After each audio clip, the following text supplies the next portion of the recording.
Charging लावायला सांगितलं.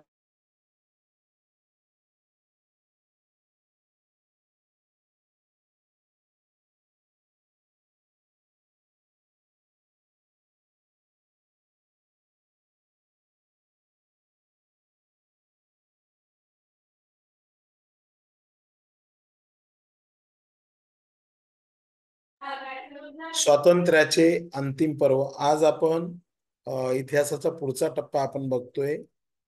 याच्यामध्ये 1937 मध्ये देशातील 11 प्रांतात निवडणुका. एक मिनिट. 1937 मध्ये देशातील 11 प्रांतात निवडणुका झाल्या. 8 प्रांतांमध्ये राष्ट्रीय सभेला बहुमत मिळाले. मार्च 1942 मध्ये क्रिप्स योजना भारतीयांपुढे मांडली गेली. पूर्ण स्वातंत्र्याचा उल्लेख नसल्याने राष्ट्रीय सभेने योजना फेटाळली. आता इथे लक्षात ठेवायचं आहे की 1937 मध्ये 11 प्रांतात निवडणुका झाल्या. 8 प्रांतांमध्ये राष्ट्रीय सभेला बहुमत मिळालेलं होतं. 1942 मध्ये क्रिप्स योजना आली.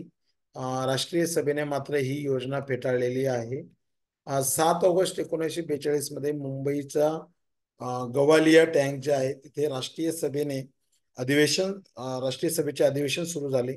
अध्यक्ष होते मौलाना अब्दुल कलाम आझाद. त्याच वेळेस आचार्य विनोबा भावे वैयक्तिक सत्याग्रहाचे पहिले सत्याग्रही होते. आचार्य विनोबा भावे.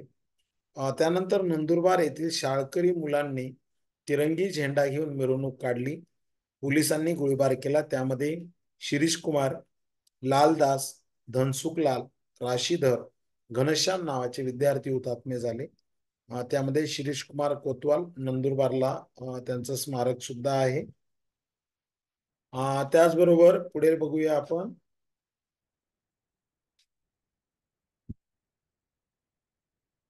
भाई कोतवाल यांचा आझाद दस्ता नागपूरच्या जनरल आवारी यांची लाल सेना अशा कित्येक गटांनी सरकारला हैराण केलं.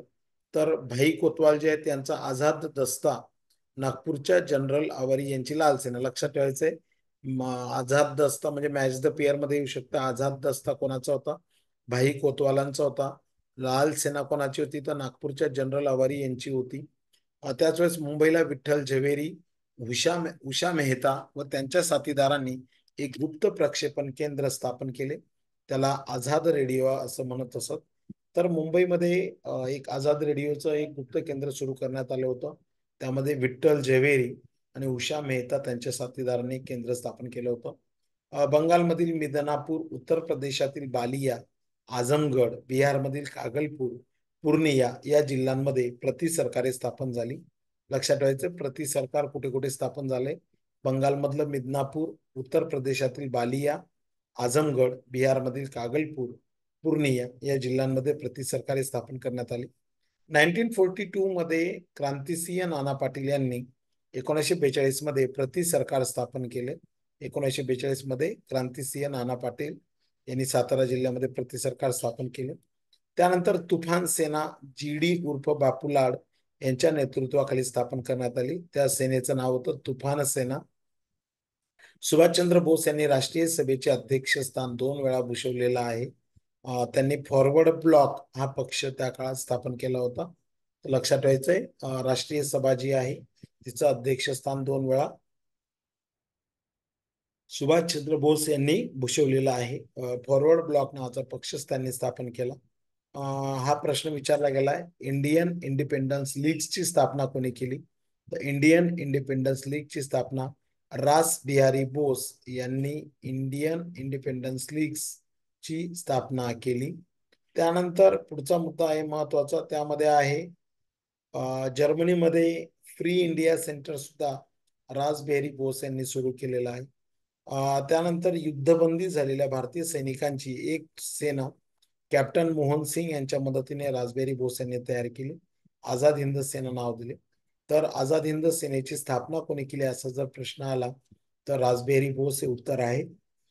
त्यांनी काय केलं होतं तर युद्धबंदी झालेले जे भारतीय सैनिक होते त्यांची एक संघटना एक सेना तयार केली. त्याचे प्रमुख त्यांनी केलं होतं त्यावेळेस एक कॅप्टन मोहन सिंग यांच्या मदतीने ती सेना तयार केली. तिला आझाद हिंद सेना असं नाव दिलं. ऑक्टोबर 1943 मध्ये नेताजींनी सिंगापूर येथे आझाद हिंद सरकार स्थापन केलेलं आहे. आझाद हिंद सरकार कोणी स्थापन केलं तर 1943 मध्ये नेताजींनी सुरू केलेलं आहे. त्यावेळेस जे महिला पथक होतं त्याच्या प्रमुख होत्या कॅप्टन लक्ष्मी स्वामीनाथन. कॅप्टन लक्ष्मी स्वामीनाथन यांनी झाशीची राणी या महिला पथकाची स्थापना केली, त्या त्याच्या प्रमुख होत्या. नेताजींनी जनतेला तुम मुझे खून दो मैं तुम्हें आझादी दूंगा असे आवाहन केलेलं होतं. तर हे फेमस आहे. नेताजी सुभाषचंद्र बोस यांनी जी काही घोषणा केली ती होती तुम मुझे खून दो मैं तुम्हें आझादी दूंगा. नोव्हेंबर 1943 मध्ये आझाद हिंद सेनेला दोन बेट जिंकता आली. त्यामध्ये अंदमान बेट आणि निकोबार बेट. अंदमान व निकोबार बेट जिंकून स्वाधीन केली. नेताजींनी त्यांना अनुक्रमे शहीद आणि स्वराज्य अशी नावं दिलेली आहेत. नोव्हेंबर 1943 मध्ये आझाद हिंद सेनेला अंदमान व निकोबार बेट जिंकून स्वाधीन केली. नेताजींनी त्यांना शहीद आणि स्वराज्य अशी नावे दिलेली आहेत. 18 ऑगस्ट 1945 रोजी विमान अपघातामध्ये सुभाषचंद्र बोस यांचं निधन झालं. तर 18 ऑगस्ट 1945 मध्ये जो काही विमान अपघात झाला त्यामध्ये सुभाषचंद्र बोस यांचं निधन झालं. त्यानंतर 18 फेब्रुवारी 1946 मध्ये मुंबई येथील तलवार या ब्रिटिश युद्धनौकेवर तिरंगी ध्वज फडकवला गेला. तर अखेरीस सरदार वल्लभभाई पटेल यांनी मध्यस्थी केली आणि मग नौसैनिकांनी शस्त्र खाली ठेवली होती. नाहीतर 18 फेब्रुवारी 1946लाच तलवार या ब्रिटिश युद्धनौकेवर जे काही नौसैनिक होते त्यांनी तिरंगी ध्वज फडकवला होता. त्यामध्ये मध्यस्थी केली कारण आपल्याला त्या काळातच 1 वर्षांनी बरोबर स्वातंत्र्य मिळणार होतं. त्या वाटाघाटी चालू होत्या. त्यामुळे त्या वाटाघाटी बिघडू नयेत यासाठीचा प्रयत्न सरदार वल्लभभाई पटेल यांचा होता आणि मग त्यांनी तिथे माघार घेतलेली आहे. त्यानंतर सशस्त्र क्रांतिकारी चळवळ केव्हा केव्हा झाल्या तर 1857च्या नंतरच्या काळात रामसिंह कुका यांनी पंजाबमध्ये सरकार विरोधी उठावाचे आयोजन केलं होतं. 1857 मध्ये रामसिंह कुका यांनी महाराष्ट्रात इंग्रजांविरुद्ध सशस्त्र लढा जो आहे तो वासुदेव बळवंत फडके यांनी दिलाय. त्यांनी वस्ताद लहुजी साळवे यांच्याकडे शस्त्रविद्येचं शिक्षण घेतलेलं होतं. तर लक्षात ठेवायचं महाराष्ट्रात इंग्रजांविरुद्ध सशस्त्र लढा जो आहे तो वासुदेव बळवंत फडके यांनी दिलेला आहे. त्यांनी वस्ताद लहुजी साळवे यांच्याकडे शस्त्रविद्येचं शिक्षण घेतलं. ब्रिटिश सत्तेविरुद्ध सशस्त्र उठाव केला. रामोशी बांधवांना संघटित करून बंड केले. हे बंड अयशस्वी झाले. ब्रिटिश सरकारने त्यांची रवानगी एडनच्या कारागृहात केली. तेथे 1883 मध्ये त्यांचा मृत्यू झालेला आहे. तर अशा पद्धतीने महाराष्ट्रात इंग्रजांविरुद्ध सशस्त्र लढा वासुदेव बळवंत फडके यांनी दिलेला आहे. त्यांनी वस्ताद लहुजी साळवे यांच्याकडे शस्त्रविद्येचं शिक्षण दिलेलं आहे. त्यानंतर चाफेकर बंधूंनी 1897 मध्ये रँडचा वध केलेला आहे.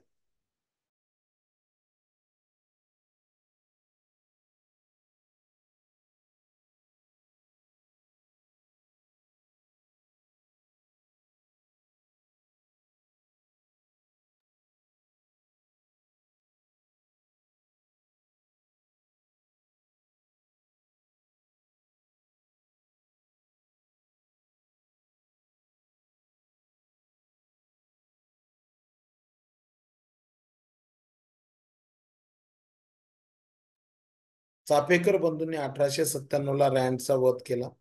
दामोदर, वासुदेव, बाळकृष्ण हे 3 बंधू व त्यांचे सहकारी महादेव रानडे यांना फाशी झाली. तर 1897 मध्ये चाफेकर बंधूंनी रँडचा वध केलेला आहे. तर आपल्याला ही सगळी घटना माहिती आहे. 1897 मध्ये रँडचा वध का करण्यात आलेला आहे तर 3 बंधू जे आहेत दामोदर, वासुदेव आणि बाळकृष्ण हे 3 बंधू व त्यांचे सहकारी महादेव रानडे यांना फाशी झाली. 1900 मध्ये स्वातंत्र्यवीर सावरकर यांनी नाशिक येथे मित्रमेळा ही क्रांतिकारकांची गुप्त संघटना स्थापन केली. 1904 साली या संघटनेला अभिनव भारत हे असे नाव देण्यात आले. त्यामध्ये माझी जन्मठेप या आत्मचरित्रात सावरकरांनी अंदमानातील भयंकर दिवसांचे अनुभव लिहून ठेवले आहेत. तर ते अनुभव आपल्याला अंदमानला सुद्धा बघायला मिळतात त्या पुस्तकामध्ये त्यांनी दिलेले माझी जन्मठेप. 1938 साली मुंबई येथे भरलेल्या मराठी साहित्य संमेलनाचे ते अध्यक्ष सुद्धा राहिलेले आहेत. लक्षात ठेवा, स्वातंत्र्यवीर विनायक दामोदर सावरकर 1938 मध्ये मुंबई येथे भरलेल्या मराठी साहित्य संमेलनाचे ते अध्यक्ष होते. बाबाराव सावरकर यांना सरकारने अटक केली व जन्मठेपेची शिक्षा केली. या शिक्षेचा बदला घेण्यासाठी अनंत लक्ष्मण कानेरे या युवकाने नाशिकचा, इथे नकीशचा झालाय, तर नाशिकचा कलेक्टर जॅक्सन याचा वध केला होता. अनंत लक्ष्मण कानेरे या युवकाने. याचा संबंध सरकारने सावरकरांशी जोडून त्यांना अटक केली, त्यांच्यावर खटला भरलेला आहे. त्यानंतर बंगालमध्ये अनुशीलन समिती ही क्रांतिकारी संघटना कार्यरत होती बंगालमध्ये. अरविंद घोष यांचे बंधू जे आहेत ते बारिंद्र कुमार घोष या संघटनेचे प्रमुख होते. तर बंगालमध्ये अनुशीलन समिती स्थापन झाली. अरविंद घोष यांचे बंधू बारिंद्र कुमार घोष या संघटनेचे प्रमुख होते. कोलकाता जवळील माणिक ताळा येथे या समितीचे बॉम्ब तयार करण्याचे केंद्र होते. 1908 साली खुदिराम बोस व प्रफुल्ल चाकी या अनुशीलन समितीच्या सदस्यांनी किंग्सफोर्ड या न्यायाधीशाला ठार करण्याची योजना आखली. तर लक्षात ठेवायचं, 1908 मध्ये खुदिराम बोस व प्रफुल्ल चाकी या अनुशीलन समितीची स्थापन झाली. त्यामध्ये जे सदस्य होते यांनी किंग्सफोर्ड नावाचा जो न्यायाधीश आहे याला ठार करण्याची योजना आखलेली आहे. त्यानंतर मादाम कामा ज्या आहेत त्यांनी जर्मनीमध्ये स्टुटगार्ड या ठिकाणी भरलेल्या जागतिक सामाजिक परिषदेमध्ये भारताचा ध्वज पहिल्यांदा फडकवला होता मादाम कामा यांनी. मदनलाल धिंगरा यांनी कर्झन वायली या अधिकाऱ्याला ठार केले. या जोड्या येतात. कोणी कोणाचा वध केलेला आहे, ठार केलेला आहे. तर या क्रांतिकारी चळवळी भारतामध्ये झालेल्या आहेत. त्यामध्ये मदनलाल धिंगरा यांनी कर्झन वायली या अधिकाऱ्याला ठार केले, त्यांना फाशीची शिक्षा झाली. परंतु तो बचावला. 2 इंग्लिश स्त्रिया याच्यामध्ये मृत्युमुखी पडल्या होत्या. इंग्रजच्या हाती सापडू नये म्हणून प्रफुल्ल चाकी यांनी स्वतःवर गोळी झाडली. यानंतर खुदिराम बोस यांना अतिशय कमी वयामध्ये फाशी देण्यात आली. मद्रास प्रांतामध्ये वांची अय्यर या क्रांतिकारकाने ऍश या ब्रिटिश अधिकाऱ्याला ठार केलेले आहे. तर मद्रास प्रांतामध्ये वांची अय्यर हा जो क्रांतिकारक होता याने ऍश या ब्रिटिश अधिकाऱ्याला ठार केले. पंडित श्यामजी कृष्ण वर्मा यांना लंडन येथे इंडिया हाऊसची पंडित श्यामजी कृष्ण वर्मा यांनी इंडिया हाऊसची स्थापना केलेली आहे. अमेरिका व कॅनडा येथील भारतीयांनी गदर संघटनेची स्थापना केली. याच्यामध्ये लाला हरदयाळ, भाई परमानंद, डॉक्टर पांडुरंग सदाशिव खानखोजे हे संघटनेचे प्रमुख होते. तर हे लाला हरदयाळ, भाई परमानंद, डॉक्टर पांडुरंग सदाशिव खानखोजे. गदर या संघटनेचे मुखपत्राचे नाव होते. 1915 मध्ये महेंद्र प्रताप, बरकातुल्ला व ओबितुल्ला सिंधी यांनी काबूलमध्ये स्वतंत्र भारताच्या हंगामी सरकारची स्थापना केली होती. 1915 मध्ये महेंद्र प्रताप, बरकातुल्ला आणि ओबितुल्ला यांनी. त्यानंतर चंद्रशेखर आझाद, रामप्रसाद बिस्मिल, योगेश चटर्जी, सचिंद्रनाथ सन्याल हे एकत्र आले. कोण कोण एकत्र आले? चंद्रशेखर आझाद, रामप्रसाद बिस्मिल, योगेश चटर्जी, सचिंद्रनाथ सन्याल इत्यादी क्रांतिकारक एकत्र आले. 9 ऑगस्ट 1925 रोजी त्यांनी काकोरी, उत्तर प्रदेशमध्ये काकोरीचं जे रेल्वे स्टेशन आहे तिथे सरकारी खजिना लुटला. हा जो काही सरकारी खजिना त्यांनी लुटला या कटालाच पुढे जाऊन काकोरी कट असं म्हटलं गेलेलं आहे. 9 ऑगस्ट 1925. कोण कोण होतं? तर चंद्रशेखर आझाद, रामप्रसाद बिस्मिल, योगेश चटर्जी, सचिंद्रनाथ सन्याल. अशफाक उत्ता खान, रामप्रसाद बिस्मिल, रोशन सिंग, राजेंद्र लहरी हे या कटामध्ये सापडले आणि त्यांना फाशीची शिक्षा देण्यात आली. त्यानंतर चंद्रशेखर आझाद, भगतसिंग, राजगुरू आणि सुखदेव इत्यादी तरुणांनी मिळून 1928 साली दिल्लीच्या फिरोजशाह मैदानावर झालेल्या बैठकीमध्ये हिंदुस्थान सोशलिस्ट रिपब्लिकन असोसिएशनची स्थापना केली. आता कोणी कोणी केली? चंद्रशेखर आझाद, भगतसिंग, राजगुरू, सुखदेव. 1928 मध्ये दिल्लीच्या फिरोजशाह मैदानावर झालेल्या बैठकीमध्ये हिंदुस्थान सोशलिस्ट रिपब्लिकन असोसिएशन या संघटनेची स्थापना केलेली आहे. त्यानंतर सोशियल रिपब्लिकन आर्मीचे प्रमुख होते चंद्रशेखर आझाद. त्यानंतर भगतसिंग व राजगुरू यांनी लाला लजपतराय यांच्या मृत्यूचा बदला घेण्यासाठी सॉन्डर्स या अधिकाऱ्याला गोळ्या झाडून ठार केलेले आहे. तर लाला लजपतराय यांच्यावर जो काही हल्ला केला गेला होता आंदोलनाच्या काळामध्ये, त्यांच्यावर लाठीचार्ज झाला. त्यामध्ये लाला लजपतराय मृत्युमुखी पडले सॉन्डर्सच्या आदेशानुसार. म्हणून सॉन्डर्स या अधिकाऱ्याला भगतसिंग आणि राजगुरू यांनी ठार केले. त्यानंतर 23 मार्च 1931 या दिवशी लाहोरच्या तुरुंगामध्ये भगतसिंग, राजगुरू, सुखदेव यांना फाशी देण्यात आलेली आहे. त्याच काळामध्ये बंगालमध्ये चितगाव येथे सूर्य सेन यांनी क्रांतिकारी गट स्थापन केला, ते प्रमुख होते. शांती घोष, सुनीता चौधरी या 2 शाळकरी मुलींनी जिल्हा न्यायाधीशाला ठार केले होते त्या काळामध्ये, शांती घोष आणि सुनीता चौधरी. बीना दास या युवतीने कोलकाता विद्यापीठाच्या पदवीदान समारंभात गव्हर्नरवर गोळ्या झाडल्या होत्या. तर अतिशय देशभक्तीने हे सगळे तरुण युवक युवती प्रेरित झालेले होते, त्यामुळे ते इंग्रजांविरुद्ध आधी लढा देत होते. जालियनवाला बाग हत्याकांड जो झाला त्याला जबाबदार असणारा जो ओडवायर होता, याचा वध सरदार उधमसिंग यांनी इंग्लंडमध्ये 1940 मध्ये केला. आणि जो काही जालियनवाला बाग हत्याकांड झाला यामध्ये फार मोठ्या प्रमाणावर सगळे मारले गेलेले होते. समतेचा लढा जो दिला दीनबंधू यांच्या नील दर्पण या नाटकाने नील उत्पादक शेतकऱ्यांची हलाखीची स्थिती समाजाच्या नजरेस आणलेली आहे. बाबा रामचंद्र यांच्या पुढाकाराने 1918 साली उत्तर प्रदेशातील शेतकऱ्यांनी किसान सभा ही संघटना स्थापन केली. 1936 मध्ये NG रंगा यांच्या पुढाकाराने अखिल भारतीय किसान सभा स्थापन झाली. स्वामी सहजानंद या सभेचे अध्यक्ष होते 1936 मध्ये. 1936 साली फैजपूर येथे राष्ट्रीय सभेचे अधिवेशन भरले, जे जळगाव मधलं फैजपूर आहे. साने गुरुजी अंमळनेरच्या कामगार युनियनचे अध्यक्ष होते. साने गुरुजी ज्यांनी श्यामची नावाचं पुस्तक लिहिलेलं आहे, तर असे साने गुरुजी. पंढरपूरचं विठ्ठल मंदिर दलितांसाठी खुले करावे यासाठी पंढरपूरला त्यांनी आमरण उपोषण केले. शशीपाद बॅनर्जी, नारायण मेघाजी लोखंडे यांनी भारतीय कामगार चळवळीचे जनक बनतात. ही जी रविवारची सुट्टी दिली जाते तर ती नारायण मेघाजी लोखंडे यांच्यामुळे आजकाल जी काही रविवार हा सुट्टीचा दिवस जो मिळतो तो नारायण मेघाजी लोखंडे यांच्यामुळे मिळतो. तर त्यांना भारतीय कामगार चळवळीचे जनक म्हटलं जातं, शशीपाद बॅनर्जी, नारायण मेघाजी लोखंडे. 1920 साली ऑल इंडिया ट्रेड युनियन आयटकची स्थापना करण्यात आली. नाम जोशी यांचा या कार्यामध्ये मोठा वाटा होता. नारायण मेघाजी लोखंडे 1890 मध्ये बॉम्बे मिल हँड्स संघटना त्यांनी स्थापन केली. ते मुंबईच्या सत्यशोधक समाजाच्या मुंबई शाखेचे अध्यक्ष होते. त्यांच्या प्रयत्नामुळे बघा 10 जून 1890 पासून जे काही कामगार आहेत त्यांना रविवारची सुट्टी मिळाली. मी आता तुम्हाला बोललो होतो 10 जून 1890 पासून. 1934 मध्ये काँग्रेस समाजवादी पक्षाची स्थापना करण्यात आली. त्यामध्ये आचार्य नरेंद्र देव, जयप्रकाश नारायण, मीनू मसाने, डॉक्टर राम मनोहर लोहिया इत्यादी नेते होते. लोकमान्य टिळकांनी 1881 मध्ये मार्क्स विषयी लेख लिहिला होता. 1925 साली साम्यवादी पक्षाची स्थापना झालेली आहे. 1904 मध्ये भारत महिला समाज, 1927 ला ऑल इंडिया कम्युनिस्ट कॉन्फरन्स संस्थेची स्थापना झाली. संस्था आणि त्यांचं वर्ष विचारलं जातं, तेवढं लक्षात ठेवायचंय.